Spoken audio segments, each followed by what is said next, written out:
Magandang umaga po sa lahat ng subscribers, viewers ng Biherong Ligaw. Andito po tayo ngayon na binabagtas po natin yung daan papunta sa Quiapo. Galing tayo ng Luton. Pagdating natin ng LRT ay kakaliwa po tayo papuntang Recto. At isi-share natin yung mga nakikita ko palagi na mga nagbibenta ng mga peking mga dokumento tulad po ng birth certificate, diploma. Yan po ay matatagpuan natin sa Recto. Ang video po ito ay hindi po ginawa upang mag-encourage po ng ating mga kababayan na magpagawa po ng mga peking dokumento. Dahil po yung mga dokumento na ipapagawa nyo rito ay baka hindi nyo po mapakinabangan, sayang lang po yung pera nyo. Papasok na tayo rito sa LRT. Ito yung papunta ng Quiapo Church and Diretso, pero kakaliwa tayo dahil papunta tayo ng Recto. Ito, papasok na po tayo ng sa may bandang Carriedo, yung pakanan na to, bandang Carriedo. Sa dami po kasi ng mga taong nakakasalamuhan natin at sa dami rin ng lugar natin na pupuntahan, may mga taong nagkatanong kung mayroon daw akong alam na pwedeng gumawa ng peking diploma, kasi yun na lang ang kulang niya, kasi taga malayong probinsya. So ipapakita natin ngayon yung location, pero hindi ko kayo in-encourage na magpagawa po rito sa pamamagitan po nito. Total naman po ay marami tayong mga lugar na pinupuntahan, kaya ito po para po sa inyo. Ito yung subscriber po natin na taga dyan sa probinsya. Hindi ko na po babanggitin yung kanyang probinsya.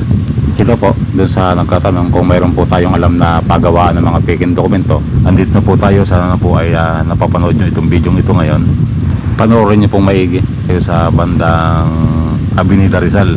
Ayan, naghahanap pa tayo ng ano rito, yung mga lamesa. Alam ko maraming mga lamesa rito sa gilid-gilid na naggagawa ng mga peking diploma.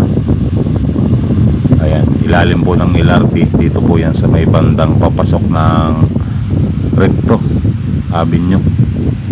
Yung pinakang kanto po nyan, pagdating po sa kanto doon, is yung Avenida Corner Recto. So alam ko dito sa may Recto maraming mga gumagawa ng mga peking diploma. Tingnan natin kung mayroon pa hanggang ngayon, at para ma-share na rin po natin sa ating mga kababayan kung magkano na nga ba yung presyo ng peking diploma. Ito, malapit na po tayo sa may target area natin. Yun nga lang, hindi natin may video yung kapag kausap natin sila. Medyo alanganin po mag video para po din sa kanilang privacy. Kailangan din po natin protektahan yung kanilang pagkakakilanlan para hindi po makita sa camera. Nung mabasa ko yung message niya o yung kanyang comment na medyo malayo siya, nagtanong agad ako kung saan pwede. Nag-check tayo sa online, pero nakakita tayo sa parting yung tinatawag na Recto sa Tansa, yung parang sa online siya, kaso ang presyo sa kanila ay nasa 2,300 kasama ng shipping fee. So medyo mataas. Gumagawa sila ng mga peking diploma lahat, pero yung presyo medyo mataas, kaya minabuti nating dumiretso na rito sa Recto Manila para malaman ng presyo rito. Tingnan natin kung magkano yung magiging presyo rito.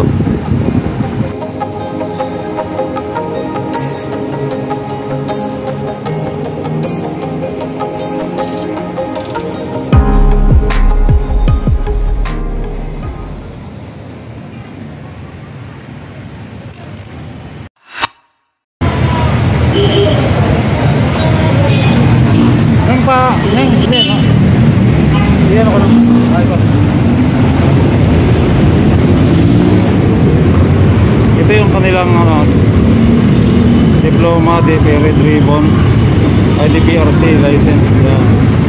Yung mga service na pwedeng gawin: birth certificate, marriage certificate, CNMR, death certificate, diploma, transcript. Yeah, ito, UMID, type land title. Pati land title. Grabe ano. Payslip, medical, NID. Ayan, Philippine ID. Yan yung mga pwede nilang gawin dito. Ayan. Ayan. Ito po, mama. Papuntang ano yan? May kopyahan na siya. Opo, magagayahan. Anong babaguhin lang dyan? Dito yung dry seal sa gilid. Yung ganito rin? Oo. Depende kasi sa year yan. Pag iba yung year niya, tas iba yung year na isusulat mo, magkaiba. Ito. Yung diploma namin. Yan. Mga ganyang diploma. Tingnan mo. Pero ito, ito... yan, katibayan din yan. Depende sa year yan. Paano bang bayaran? Halimbawa ito? Pagkasama dry seal, yan, kumpleto na yan. May pirma na lahat. 700 na lang. 700? Opo. Isusulat mo yung year, eskwelahan, pangalan ng tao. Yun lang. Yun lang. Opo. 1 hour lang yun. Kaso yung eskwelahan ito yung palalabasin? Oo. Iko-compose nila yun eh. I-retyping nila lahat yan. Ang tawag doon, layout. Halimbawa, kailan ba ako pwede mo balik bukas? Halimbawa? Hindi, ngayon na. Makukuha mo rin ngayon pag pinagawa mo. Hindi kasi ako magkakampas pa lang kasi ako. Oh. Kasi siya yung magpapahid kasi. Sige. Magpapajikas. 700. Opo. Magagawa agad yun? Opo, 1 hour lang. Pinagay ni ma'am yung sample ng kanilang PSA birth certificate. 600, ma'am 600 to, di ba? 600? Opo. 600. 600 ang presyo nito. Ito yung sample ng PSA na birth certificate. Kaya ito yung fake na tinatawag kapag po magpapagawa kayo rito sa Recto Corner Avenida. Ito po, nandito po tayo sa mismong location. Ayan po. Ayan. So yun lang po muna ang share natin sa araw na ito. Kinuha na lang po natin yung number ng babae at pag-uusapin natin sila tungkol po dun sa gagawan. Mag-uusap na lang sila dun sa messenger kahit nasa probinsya po yung magpapagawa, tapos yung ang gagawa yung dito sa Manila, sila na po ang bahala mag-uusap. Pero sinabihan ko na po sila na huwag magpagawa pag hindi sila sigurado, dahil baka yung perang ibabayad nila ay masayang lang. Sa mga nagkakaroon kung magkano po yung presyo ng school diploma na high school, kasi dun sa pinagtanungan natin dati is 1,300 yung isang pinagtanungan natin. So dito ay nasa 700 lang. Din sa PSA po ay meron silang 600. Paumanhin po sa ating mga ginagalang na OFW. Inuulit ko po, ang video pong ito ay hindi ko ginawa upang mag-inganyo po ng mga kababayan natin na gumamit ng mga peking dokumento. Ito po ay pagbibigay kasagutan lang po sa tanong na kung meron po akong alam na paggawaan ng mga peking dokumento. Kahit sino po pwedeng mag-comment dito po sa aking YouTube channel para matulungan po natin, lalo na po sa mga ganitong klase ng problema na kayo po ay malalayo sa Maynila, nasa probinsya po kayo.